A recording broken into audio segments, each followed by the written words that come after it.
కళాయిలోని 2 స్పూన్లు ఆయిల్ వేసి మష్రూమ్స్ మీకు నచ్చిన సైజుల్లో ముక్కలు కట్ చేసుకొని లోపల బ్లాక్ అంతా కొంచెం పైన తీసేసి శుభ్రంగా వాటర్లో కడుక్కొని వేసి మీడియం ఫ్లేమ్లోనే ఒక 15 మినిట్స్ వరకు ఇదే విధంగా ఫ్రై చేసి మూత పెట్టుకోండి.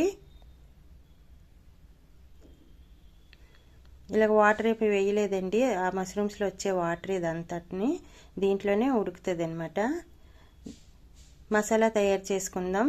ఎండుమిర్చీలు ఒక 4, జీడిపప్పులు ఒక 10, టమాటీలు ఒక 3, అల్లం వెల్లుల్లి తినేవాళ్ళు వేసుకోండి కొంచెం, అలాగే ఒక ఆనియన్ కూడా వేసి మెత్తగా మిక్సీ పట్టుకోవాలి. మేము కార్తీక మాసం అని అల్లం వెల్లుల్లి ఆనియన్స్ వేసుకోలేదు.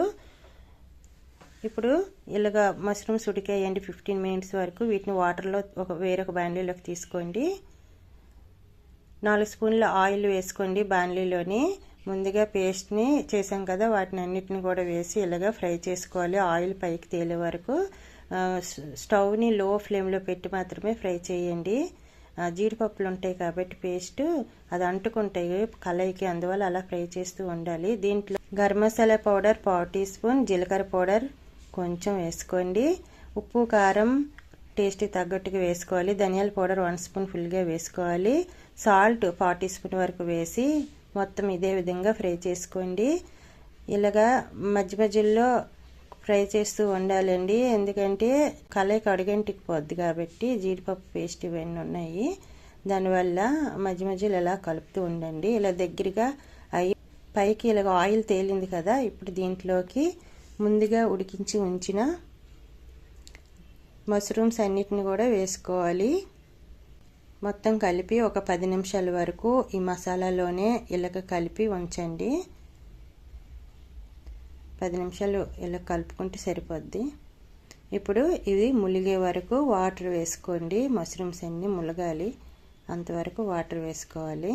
ఆల్రెడీ మనం ముందే ఉడికించాం కాబట్టి ఫాస్ట్గా కర్రీ అయిపోద్ది. మొత్తం ఇలా కలుపుకొని మూత పెట్టుకొని ఇంకొక 15 మినిట్స్ వరకు స్టవ్ని మీడియం ఫ్లేమ్లో పెట్టి ఉడికించుకోవాలి. ఇప్పుడు మూత తీసి చూద్దాం. దీంట్లో కసూరి మేతి 1 స్పూన్ వరకు వేసుకోండి. ఈ మష్రూమ్స్లోకి కసూరి మేతి చాలా టేస్ట్ చాలా బాగుంటుంది, ఉంటే వేసుకోండి, లేదంటే స్కిప్ చేసేయచ్చు. ఇప్పుడు మూత పెట్టుకొని స్టవ్ని మీడియం ఫ్లేమ్లో పెట్టి ఒక 15 మినిట్స్ వరకు ఉడికించుకోండి. ఇప్పుడు మూత తీసి చూద్దాం. ఇలా దగ్గరికి అయ్యింది కదా, ఇప్పుడు మొత్తం కలుపుకొని స్టవ్ ఆఫ్ చేసుకోండి. చాలా టేస్ట్గా చాలా బాగుంటుంది. ఆనియన్స్ తినేవాళ్ళు ఆనియన్స్ అల్లం వెల్లుల్లి వేసుకోండి. ఇలా దగ్గరికి ముద్దలా తయారైంది కదా, ఇప్పుడు స్టవ్ ఆఫ్ చేసుకుందామండి. ఈ మష్రూమ్స్ కర్రీ రెడీ అయిపోయినట్టుగా, టేస్ట్ అయితే చాలా బాగుంటుంది, ట్రై చేయండి.